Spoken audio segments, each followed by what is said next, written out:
Reading the headlines for this hour on VTV News. State President meets voters in Hyun Province.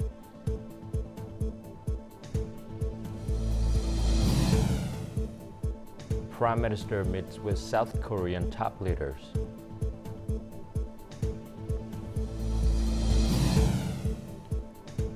And in our news, UN General Assembly adopts China proposed resolutions on AI capacity building.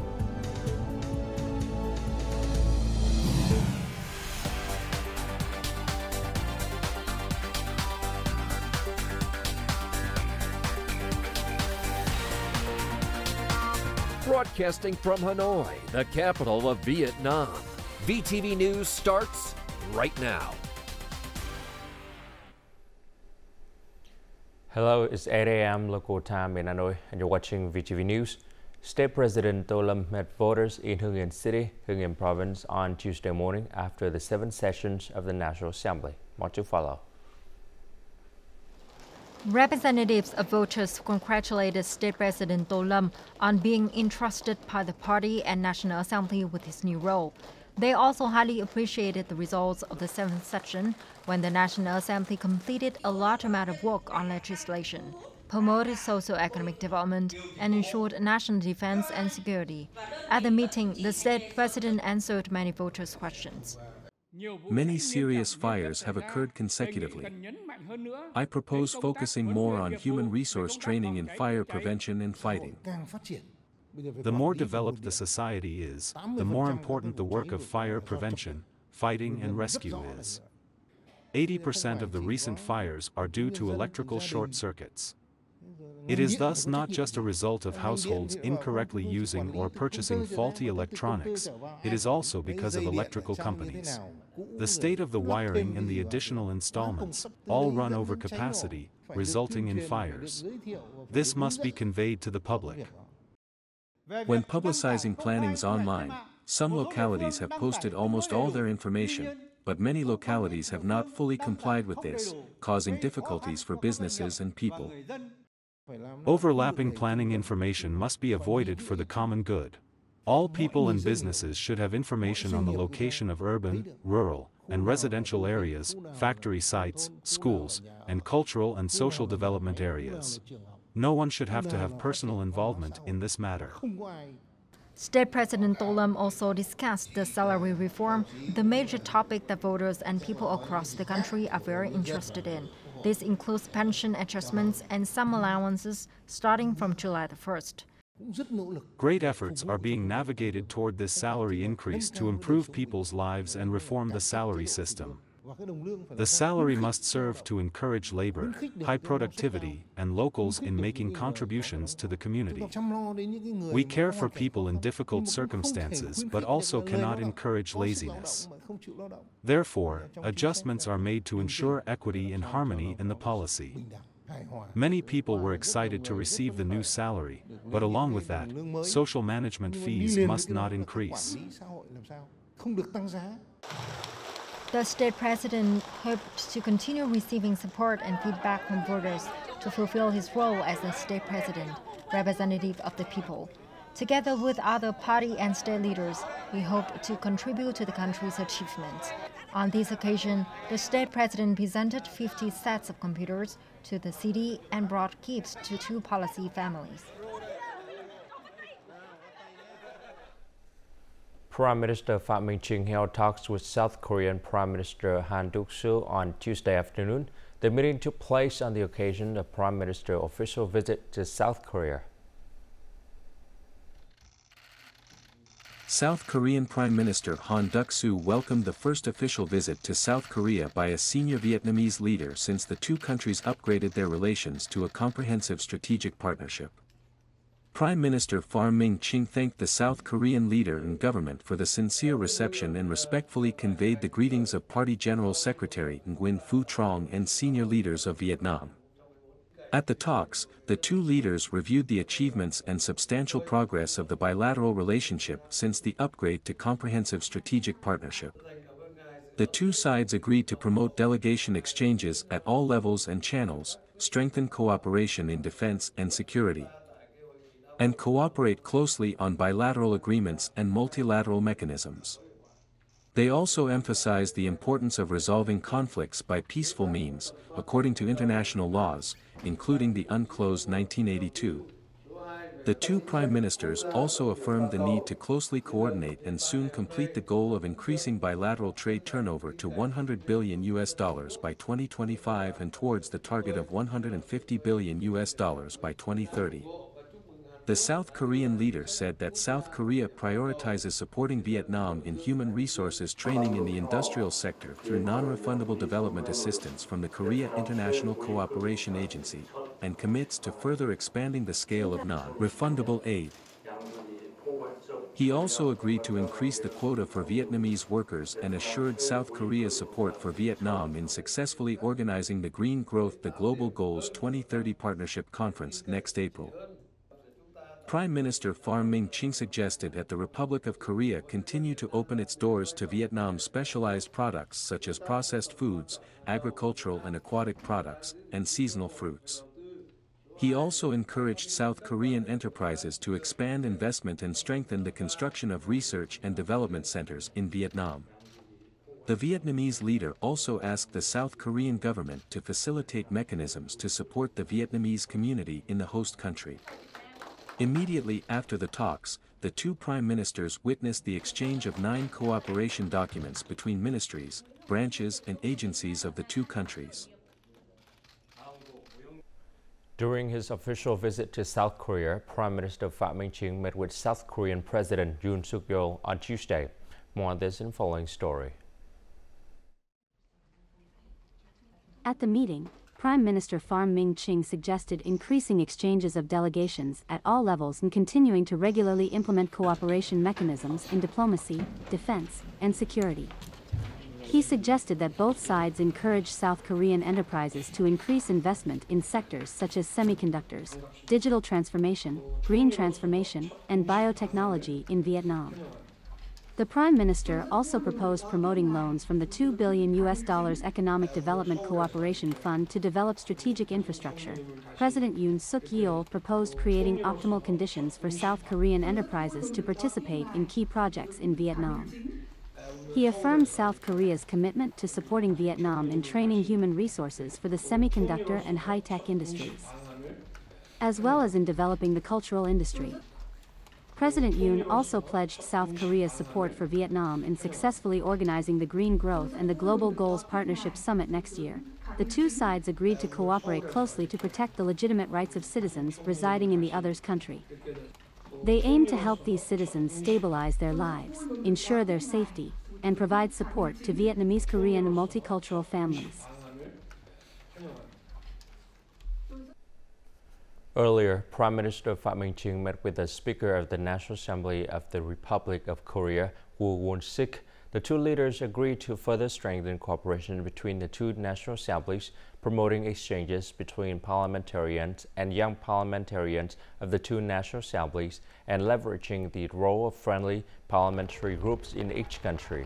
They also agreed to share experiences in lawmaking and institution building. Prime Minister Phie Ching requested that the two national assemblies support policies that enable Vietnamese enterprises to participate further in the global supply chains of South Korean enterprises and expand the market to Vietnamese exports. He also called for enhanced cooperation in digital and green transformations.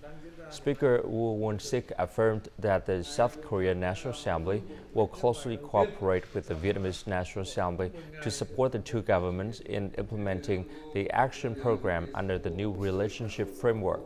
He also assured their commitments to promoting cooperation in economic security and human resource connectivity. On the same day, Prime Minister Phie Ching received Executive Chairman of Samsung Electronics Giang in Seoul. The Prime Minister said that Vietnam is building a decree on the establishment, management and use of the Investment Support Fund to ensure the stability, competitiveness and attractiveness of Vietnam investment environment, attracting investors to major projects in investment luring areas. He suggested Samsung increase investments, expand markets, and diversify supply chains and link exchange. This would make Vietnam a strategic base for productions, R&D activities, and development of key products for international markets. He also proposed that Samsung assist Vietnam in high-quality human resources in emerging sectors. The Samsung leader revealed a Samsung plan to make strong investments in the next 3 years to turn its Vietnam factory into the largest display module production base of the group globally.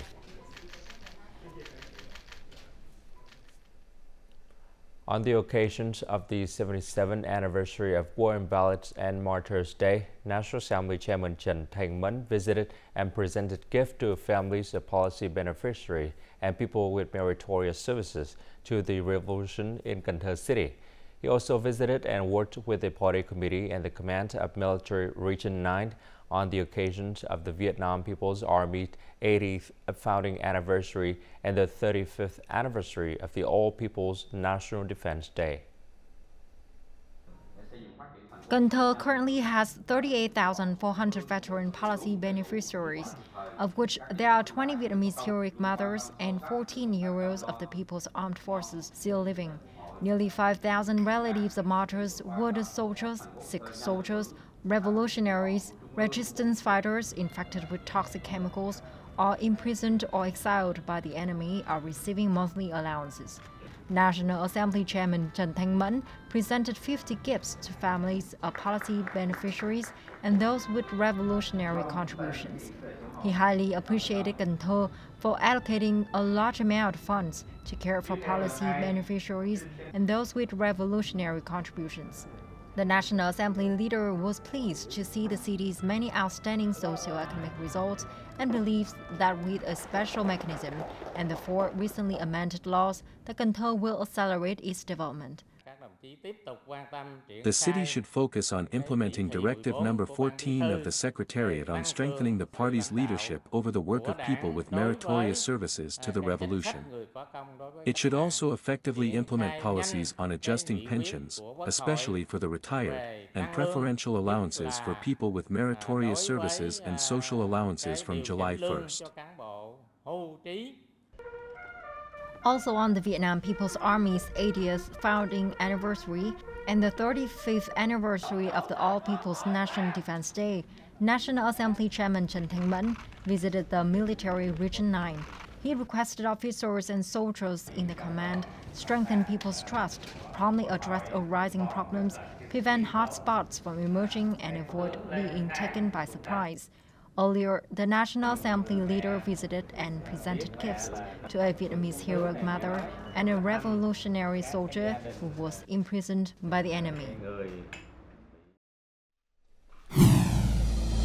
Coming up next on VTV News, wage increases unlikely to significantly impact inflation.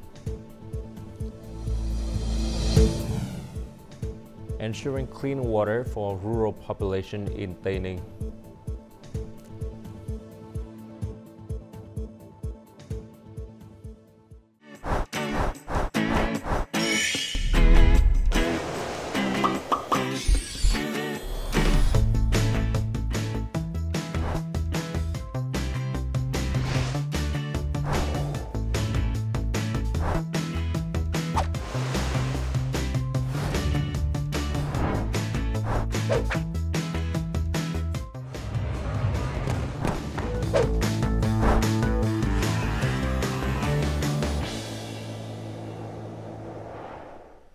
Vietnam has raised the minimum wage by 6% effective July 1st.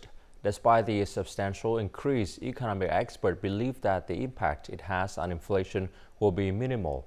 This is thanks to the government's flexible and decisive price management policies. As a result, this year inflation is expected to remain within the target set by the National Assembly. According to the General Statistics Office, in 2022, Vietnam's total number of workers in the state-owned sector was 4 million, representing nearly 8% of the 50.6 million-strong workforce. Although the minimum salary hike may initially cause a slight rise in prices, these are expected to stabilize, minimizing inflationary pressure. The salary increase affects the public sector. It represents a small group of the overall economy, so impact will be minimal. Additionally, our consumer demand growth in recent quarters remains at less than 5%, indicating that businesses will focus more on selling goods than raising prices. Before the wage increase entered effect, the government convened regularly to ensure the availability of essential items like food, gasoline, and electricity. Ministries proactively regulated prices for state-managed goods, strengthened market inspections, and enforced measures against price manipulation. Ensuring the accessibility of essential goods is crucial. Along with tax support, market management agencies need to weigh other sustainable support policies for manufacturing enterprises to maintain price stability. There must be tax incentives, reduction of direct contribution costs, and postponement of financial obligations. Consumer demands should be stimulated to better manage cash flow. Economic experts hold that the inflationary pressure from wage increases must be viewed within the context of robust economic growth, stable macroeconomics, and an abundant supply of goods. Government policies, such as tax reductions and extended deadlines for tax and land rent payments, are expected to help stabilize market prices. Therefore, achieving the inflation control target of 4% to 4.5% this year remains feasible. Vietnam achieved 6.42% GDP growth in the first 6 months of this year, significantly outperforming the same period last year. In a recent announcement, S&P Global Ratings reaffirmed Vietnam's national credit rating at BB+ with a stable outlook. This rating is a crucial indicator of a country's ability to repay debt and reveals positive prospects for Vietnam's economy, particularly in attracting capital for development. S&P Global Ratings has maintained Vietnam's long-term credit rating at BB+ and short-term rating at B. The firm said this reflects confidence in Vietnam's strong economic growth in the coming time. The reason why we have a BB+ rating on Vietnam mainly reflects the strong growth of the economy in recent years, combined with the fact that the government has managed its budget relatively prudently and running relatively modest to generate current account surpluses and higher foreign exchange reserve. When your credit rating goes up, you can attract more investment, both foreign direct investment and portfolio investment, and at better rates. So that's a double positive for the Vietnamese economy. And an economy like Vietnam, which is very open and integrated into the global economy. Another influential agency, Fitch Ratings, has also issued a positive forecast that places Vietnam's economic growth at 6% to 7% in the medium term, driven by robust FDI. I think that Vietnam can and should aim for more because it has the potential and the attractiveness to grow faster. But let's also consider that relatively to most other economies in the world, having a 6% growth rate this year is something which is quite good news because it's higher than most other economies can have. If you look, for example, at global growth is a bit higher than 3%. However, credit rating agencies warned that potential risks remain for Vietnam's economic recovery, including bottlenecks in the real estate and banking sector. The Vietnamese government aims to achieve an investment-grade rating of BBB by 2030. This upgrade would yield significant financial benefits, lowering capital costs for public debt management and supporting corporate debt financing. In recent years, the National Target Program for Building New Style Rural Area has contributed to changing the life of local people. The provisions of basic services has seen significant improvements, especially the criterion of ensuring clean water, which has enhanced the quality of life and ensured the health of the people. A report from Phước Bình Commune, Giang District, Tây Ninh Province. Mrs. I's family, like many other households in Ben Thuan Hamlet, Phuc Ben Commune, previously had to use drilled well water for daily activities. To cook and drink, they had to use this water filtration device to remove iron and iron oxide to make it temporarily usable. In the past, when there was no clean water, we used drilled well water, but the quality was not good, it was all iron oxide. Since we have clean water, it has been more comfortable, no longer worrying about contamination or poisoning. This is the sedimentation tank of the Mok Bai water plant. If these red mud sediments are not treated, they can significantly affect health. In fact, if the water is contaminated with heavy metals, it can lead to chronic diseases. Therefore, for many years before the water plant was built, the main concern for the residents in this area was the water source. The raw water has to be treated with chemicals. Soda increases the pH level of the water, while PAC creates alkalinity to precipitate iron oxide and settle it. People now have access to clean water, so they no longer need to buy expensive water filters to treat well water. Recognizing that clean water is an essential need for the people, Tay Ninh has focused on implementing a program to ensure safe water supply in rural areas, gradually improving living conditions, sanitation, and enhancing the health of the population, contributing to the development of new-style rural areas. This is a rather special area of the province because in the past the population here was quite sparse.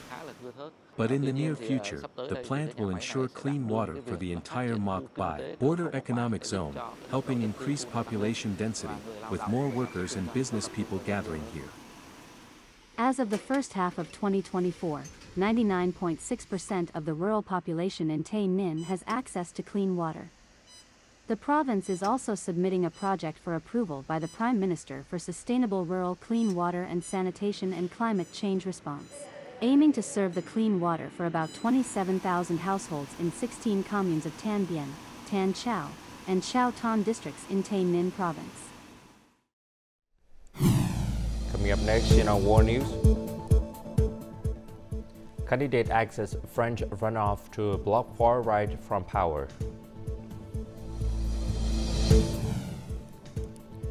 UN General Assembly adopts China proposed resolution on AI capacity building.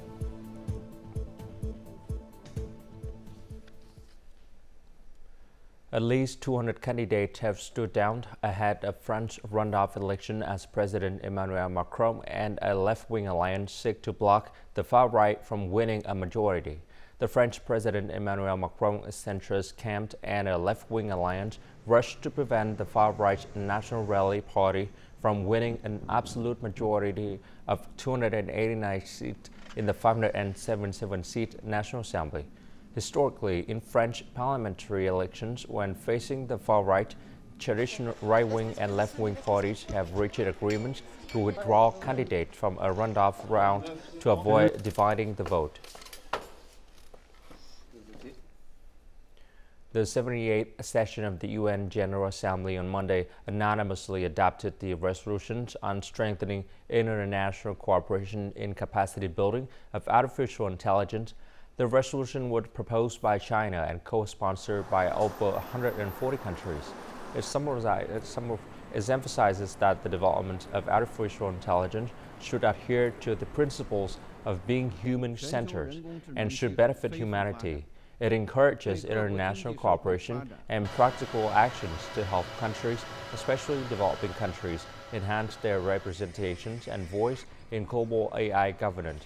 The resolution also advocates for an open, fair, and non-discriminatory business environment and support the United Nations in playing a central role in international cooperation. The prosecutor's office of the St. Petersburg region in Russia has fined mobile operator Megafon 600,000 rubles or nearly $7,000 for allowing scam calls to be made from fake numbers. Previously, the prosecutor office of Lomonosov district, Leningrad regions, filed a case against the Russian mobile operator in interest of the phone scam victims. The court upheld that Megafon must retrieve the money from scammers and compensate the victims for their moral damages. According to a statistic, there are 20 million scam calls made every day in Russia. In 2023, only 8.7% of victims were able to get their money back. Glass blowing is an art form that involves inflating molten glass into a bubble with the air of a blowpipe. It is a practice that dates back at least 2,000 years. In Cuba, an artist taught himself to blow glass using the most basic of tools and raw materials, becoming one of the handful of artisans to master the art of the Caribbean island nation.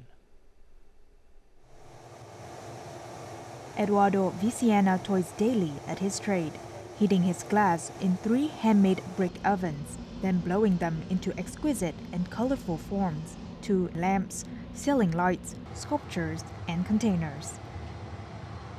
In Cuba, even a corner hardware store is a rarity amid a grinding economic crisis, which has led to widespread shortages. So Viciana collects waste from glass workshops as his raw materials. Because of our needs, we must use local resources, and there are many of them. We collect glasses from glass workshops, and we recover their waste, melt it, add some mixes, and we work with that. To create an object, pieces of glass are placed inside a handmade brick oven to melt. The artist then uses a blowpipe and tongs to give the piece its shape. Since we started, we've made important works. We've restored the lamps of the Havana Great Theatre, the lamps of the National Capitol, the lamps of the Cathedral of Matanzas, the Quinta de los Molinos. We've entered into the world of glass in a professional way and with a lot of enthusiasm. His recycled glass, transformed into art, is exhibited in the Spanish Embassy in Cuba, in the National Capitol building, in Havana's Grand Theater, and in the stained glass windows of local churches. And now let's continue with the weather forecast.